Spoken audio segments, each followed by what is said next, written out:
Hi guys! For today's video, ipakita ko raman kaninyo ang amon nga paglagaw kag pag-swimming didya sa Villa Benedicta. Along the road lang ang anda nga resort sa Maasin, Iloilo.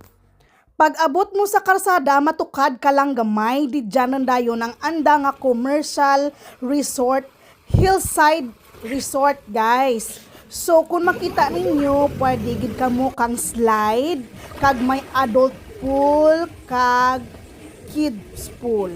Kanami kaanda nga pool kay wide, tapos bakod ta na, kag ma-enjoy mo gid ang imo nga paglangoy. May round pool kag rectangle pool man para sa kids. Kita ninyo guys, ang anda nga ang kids pool nga rectangle, kampiyon kay may hagdan pa, hindi delikado sa kabataan. Kag isa gid ka rason nga ansa uyon ko didto sa Villa Benedicta, pwede gid ikaw ka muni-muni guys. Angay dya kanaken nga nagaedad na, mas gusto ko na lang nga malineng, tapos naga-walking-walking ikaw under the trees, with friends, or mag-istorya-istorya man ka mo didyan, magtambay-tambay, tapos manami man ang anda nga mga bahay kubo. Thank you so much for watching guys. Bye!